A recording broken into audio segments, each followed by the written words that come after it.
Today I'm speaking on the subject altars versus altars. I know some of you have heard this before, but I tell you, you will hear it today in a different dimension. You have never heard it before. And I'm trusting God to drive it home. That is why yesterday I said something. I said, the things that I am teaching are my life. At first, I used to talk a lot about myself. And I realized that I'm not very diplomatic about it. So this time, I give examples and I paraphrase so that you don't laugh at me too much. But most of the things I teach and I talk about are my life. They are things that personally I have experienced, I have seen. Am I speaking to somebody? Yeah. Now, when we talk about deliverance, the reason why a lot of people don't like the subject of deliverance is because of the way it has been packaged. That's why we need more refined men of God like my type, so that they can really drive home this subject. Because the reason why many of you, when it comes to the issue of deliverance, you start running is because of the way it was packaged.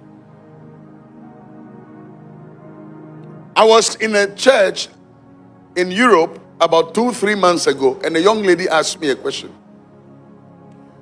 And the lady said, why is it that in the deliverance ministry, you guys talk about the devil a lot? Why don't you glorify Jesus and talk about Jesus?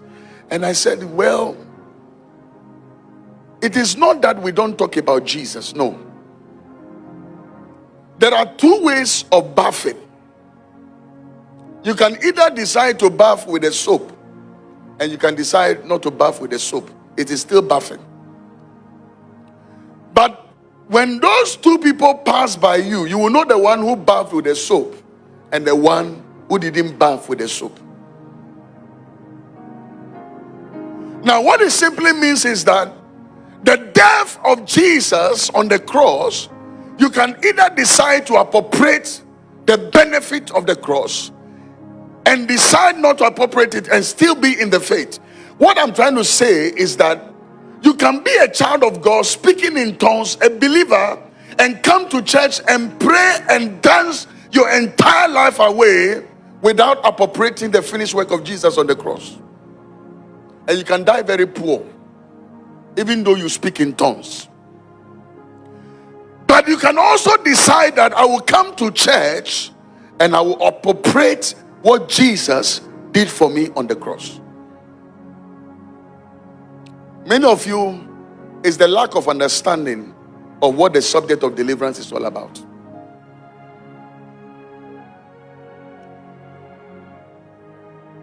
I am doing a PhD program with Hafushi Ministries.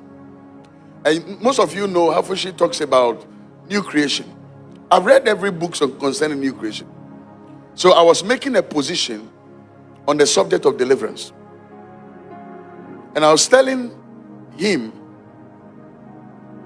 that when it comes to the subject of deliverance, the reason why a lot of people feel that it's a subject that people must not touch, because it's like you are talking about Satan. No. You cannot confront what you are not aware of. And when it comes to the subject of deliverance, it is not about your title as a bishop, as an archbishop. Those things are irrelevant.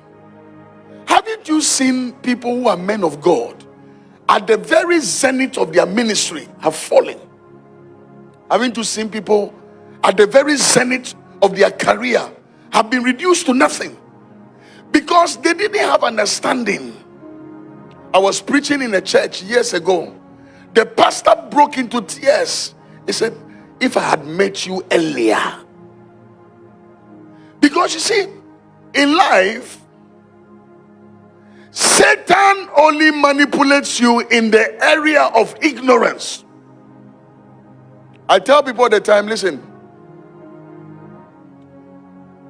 one of the greatest tragedy of life is not death. One of the greatest tragedy of life is lack of knowledge. and ignorance. One day I was going somewhere when I was living in Abu Dhabi. I was looking for a place to get some items for our church in Accra.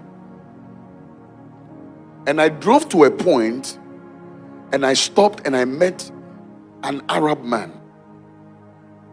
Where I drove, the GPS that was giving me indicated that I had arrived, but there was no sign or nothing to show that I had arrived at the right place. So I asked the man, please, I am looking for so place. And you see, that is the many problem, or that is the problem of many of you. You have encountered men of God and people who you thought should show you the way, but they couldn't show you the way because they cannot give what they don't have. I come from a family background that the things I teach about are my life. I have seen the other side. I have seen what is called real power. Real power. It's not the ones you see on television, people are faking it. I'm talking about real power. Yeah, real power. Where they will bury somebody and the person will vanish. And the next minute at the festival, you will see him hanging there, drinking cocoa. The one you just saw in front of you, buried, alive. So I don't teach theory. I don't come and tell you about something somebody said. I'm telling you my life. When I gave my life to Jesus, my father sat me down, midnight around 2 a.m. Sat me down and said, are you serious about this thing you are talking about? Because you know where we are coming from. Because where we are coming from is two ways. You are either serious or you join the other side. So my dad knew about that. He sat me down and said, this thing you have chosen, you better be serious about it. Because you know where we are coming from. If you really are serious, then be serious. But you can't serve halfway. Because where I come from, if you serve halfway, they'll kill you. You are either serious or you are a joker. And when I asked the man, I said, please, can you show me the way? He said, Al-Bibi, you know how they talk Arabs. You want to go this way? Okay, this place. Go straight. You see some curve, move left. Then from left, go right. From right, then you see sign. There, Al-Bibi, there. I followed him because to me, he had more knowledge than me. That is his country. That's where he comes from. You see, that's the problem of many of you. When you see men of God in clerical suits and you see people exhibit a certain gift and talent, you think they know it. They don't know it. They don't have the answer. I met a man of God years ago and I was teaching about this. He said, I don't believe in this thing. This is not real. Oh, these things are not real. Until he got to the age of 45, still not married. The last time I met him, he said, this thing you're talking about is real. Oh, I'm 45, I'm still not married. He went back to his village, went to ask the mother, Mama, I'm a man of God. Things that are happening is not normal. And the mother began to tell him things. He said, why didn't you tell me all this while? He said, well, you are the man of God. I thought you should know. Ladies and gentlemen, I drove round. Then I got to the same point. And when I got there, I asked another person. And the person said, where you are standing, Abibi, look at the sign. You are here. But you need to just pass like this. Then the Holy Ghost ministered to me and said, you see, that is the mystery for many people. That's why many of you have become frustrated. When you hear of revival meetings like this, you don't want to go again because the people you thought should show you the way, they are not showing the way. So everything is becoming repetitive. You have been moving from one revival to another revival without solution. Because to you, the people are telling you have the answer. And you go there is no answer after years. And you are wondering when.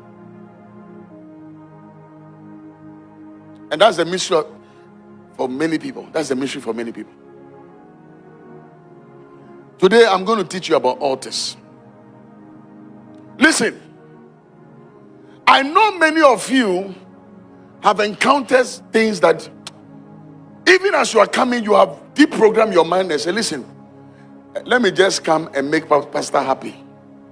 Whatever this man is, you just close so that we go home. But if you can disabuse your mind, I will help you.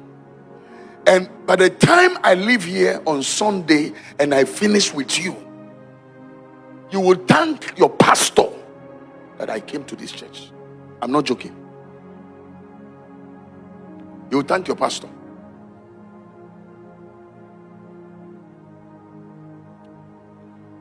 Ladies and gentlemen, altars are real. When we talk about the subject of altars, they are real. They are real. Don't let anybody deceive you. What is an altar? An altar is a raised place where divinity comes into contact with humanity. That is what an altar represents. An altar is a place where divinity comes into contact with humanity. For instance, as I stand here, I'm standing on an altar.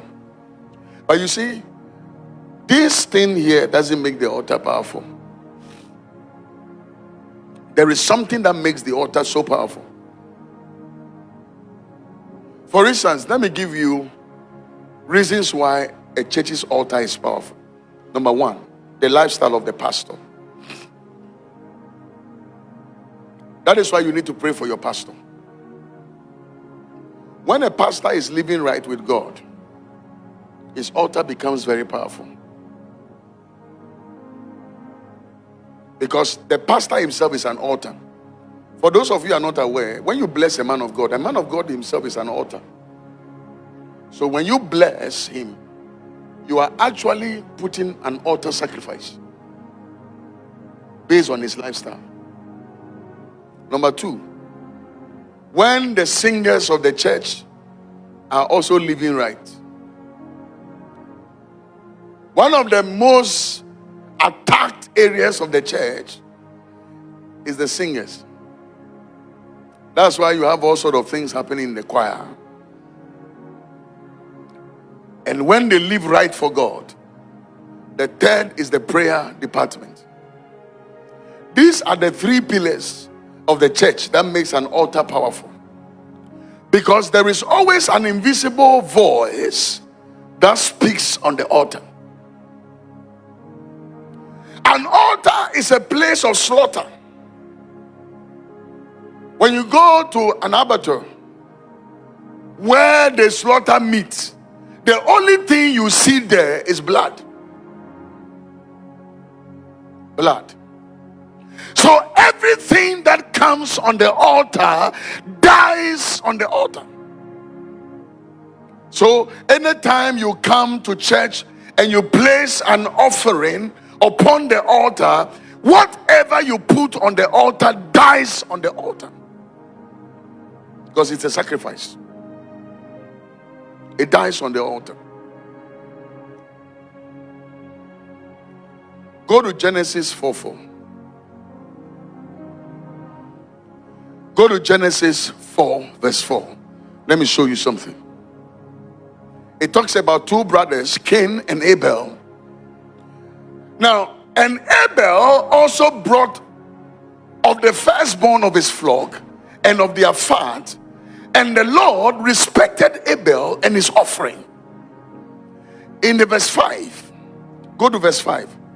But he did not respect Cain and his offering, and Cain was very angry, and his countenance fell.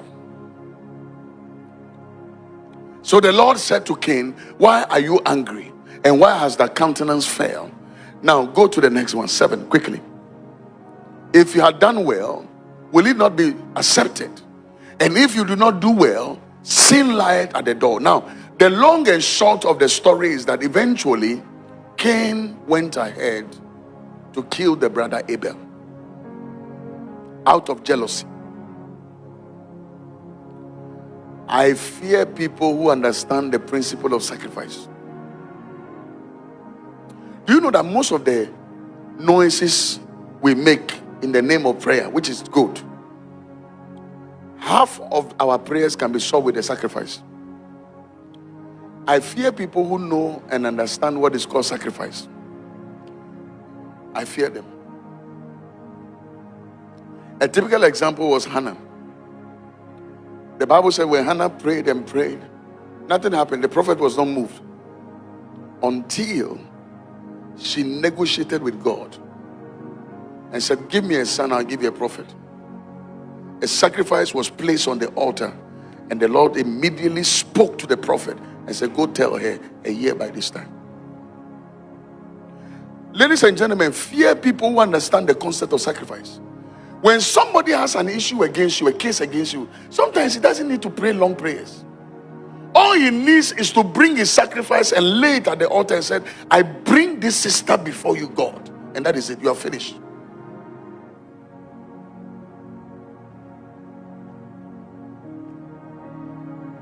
Cain killed the brother. Go to the portion where the Lord came to the garden and asked, where is thy brother? Can you go there for me? Cain killed the brother Abel, and he thought that, I'm done with my brother. I've killed him. Nobody will know. Ladies and gentlemen, let me tell you something. Blood does not die.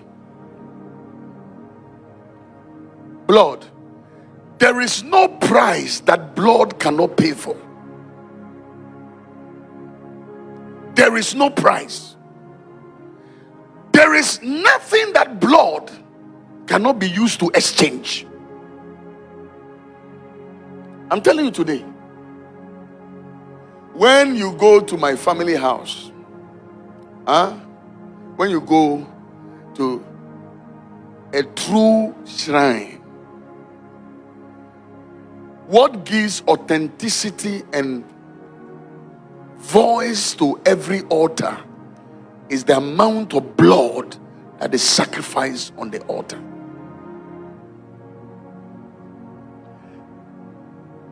Where there is no blood, that is why when you read the Bible, there are three things you will see.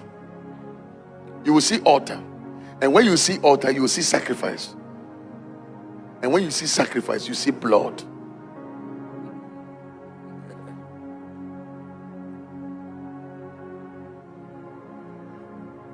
And the Lord came in the cool of the day just to come and fellowship with Cain and Abel, and he started hearing voices.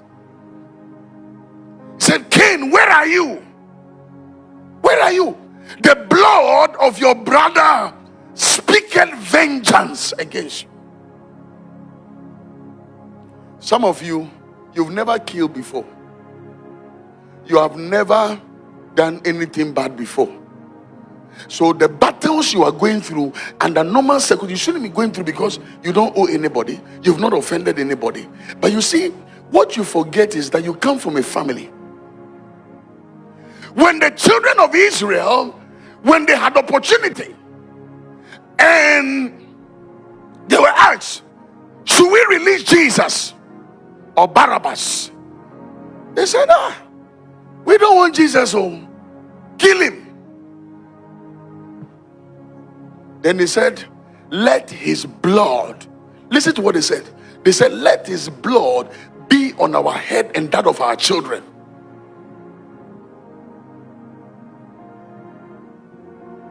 And so some of you are going through a battle, not because you negotiated for it, but because you come from a family background. That's why in some families, nobody get married. Some families are like that. They never get married. They are beautiful. I said it yesterday. When it's Coca-Cola, they have it. Bottleneck shake, they have it. English speaking, Queen's English, well-mannered, knows how to sit, sip coffee. But yet, no man is asking her, are you for sale, for hire, for rent, for lease? There is no style in this world that they have not given to their men, but the men only see them as objects to use them.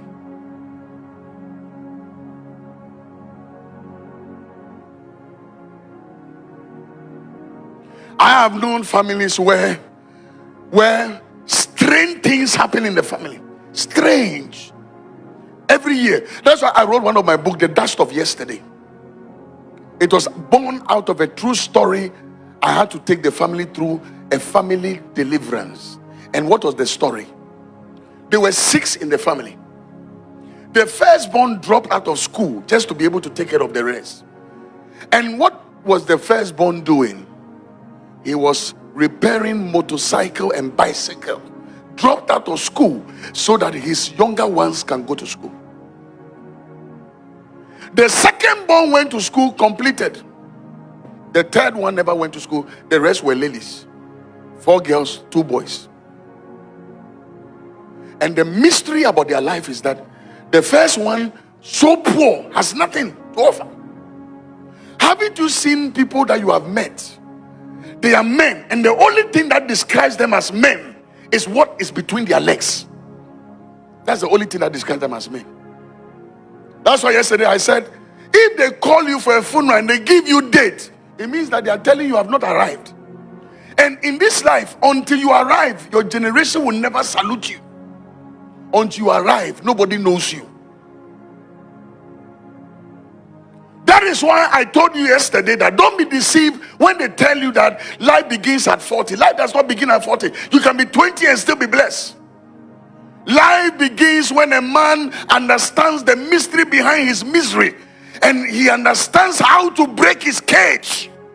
Because until you break your cage, you cannot receive your wage.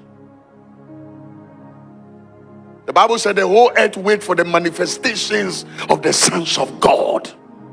I met a gentleman in Dubai years ago, and the guy was a Nigerian. He said, I have 2 masters. He's driving taxi.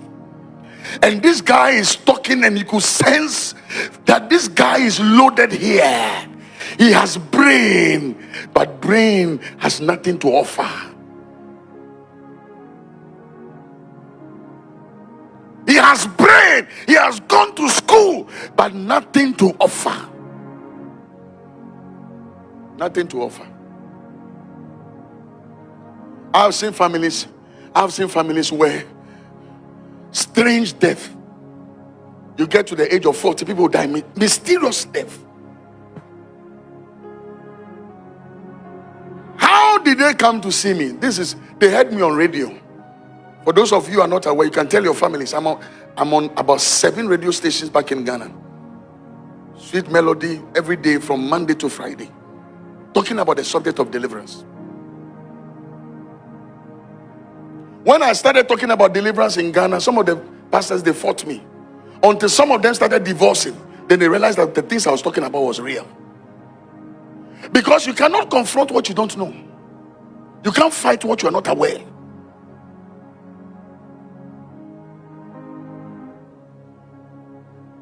They heard me on radio and they came and they started narrating their story. In tears. The first one was so poor, has nothing to offer. And the guy, when he sat in front of me and the guy was talking, you could see that this guy, if only he had a helper.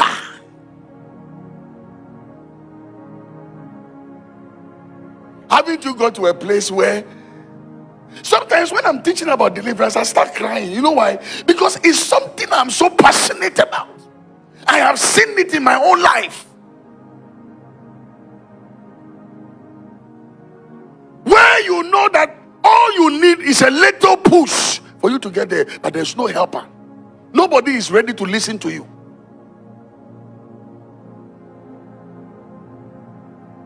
The guy, 45, 50, nothing. The younger one. You know how everybody will help one person in the family, thinking that if he gets there, all of us can get there. The guy finished with first class. First class.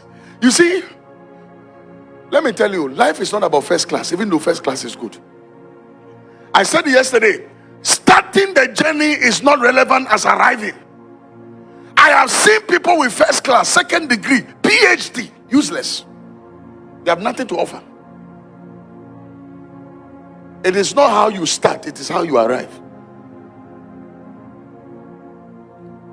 You can have all the degrees of this world, But show me what you have achieved with all these degrees. Show me. That's why I said faith without evidence is not real. If you keep preaching to me and telling me that faith, God will do it. Oh, delay is not denial. Oh, one day God will do it. And I'm still confessing this thing for the past 2 decades. And something is wrong somewhere. Because it is not the desire of God for you to be poor. No, that's not from God. It's not the desire of God for you to be begging. No, that's not God's desire for your life. No.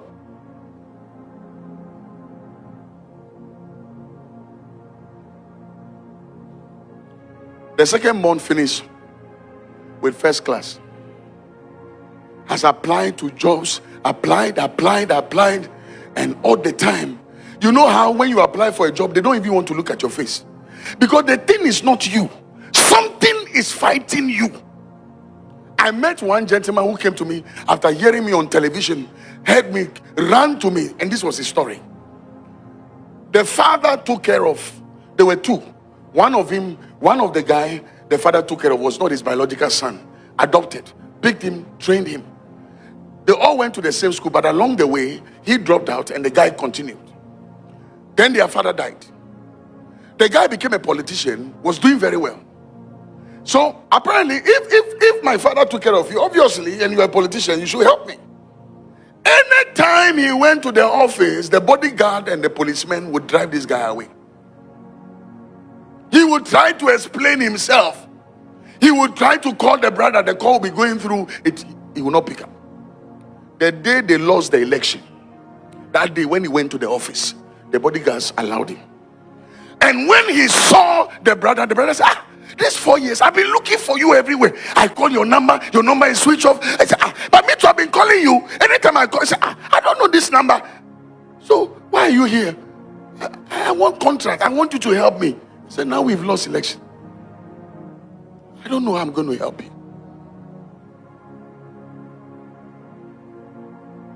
Something is following you. And until you discover it, you cannot recover. Because it is in the discovery that you recover. The guy looked for a job. They kept turning him down. Some of them, they don't even want to look at his face. They don't. And sometimes when he's going for the interview, strange things will happen. He will leave very early in the house and he will come and stand at the junction and there's no car. He will start trekking to the interview with the intention, okay, if I can't find a car, then let me just trek. Whilst he's trekking, some motorcycle or some car will just be passing, splash dirty water on him. So he has no choice than to return back home. And that has been his pattern. The last job he got, finally he got a job at an oil company. They came back home, they celebrated. They said, at last, one of us. You see, many of you think that coming to America will make you arrive. No. I have met people in London, Europe, and other places. They say, Pastor, when we sat in the plane and we're coming, they say, America, here I come. London, here I come. Until we arrive and realize that we have not even started the journey yet. Because you see, the things I talk about, it is not how far you are. No. Until you deal with the source, where the problem is coming from. You can go to America, you can go to the moon. Whatever is following you in Africa will follow you here. That is how one guy struggled, went through Morocco, Libya, struggled and stowed and got to Europe. And he said, finally, I have gotten here. I can change the destiny of my family. One night, one of his friends said, can we go for window shopping? Let's go and watch around. The day they went for window shopping, armed robbers entered the place. The very day, for months, he wasn't going out because he wanted to make sure that the coast is clear and everything, so that he can do his documentation. And then the friend said, let's just go and see. No, I don't think police will stop you. Then when they entered the mall that day, thieves entered there. So the police raided the place. Now they were checking papers. And they realized the guy didn't have paper. They deported him. one happened in Dubai under my own watch. It's not that they told me. The guy came to see me and said, I needed help. My visa and my card has expired. So that day on Sunday, I raised money. I raised almost about $2,000 and I gave it to him to go and do his papers. So he did his paper. He was in the process of doing it. And you see in Dubai, how they do their papers is that somebody will help you get a job. Then the job will now give you the paper. So he saw somebody who said he was going to help him do security guard. So he sent about 1,500 to the person. And the person absconded with the money. So on his own, nobody advised him. On his own, he picked phone, called police, and said, police, and this so person has absconded with my money. This guy is a Nigerian. Maybe he's even watching me. The police said, oh, no worry. Come to the police station. Let's see how we can solve this problem. When he got to the police, they arrested him, bundled him into a prison, and later deported him.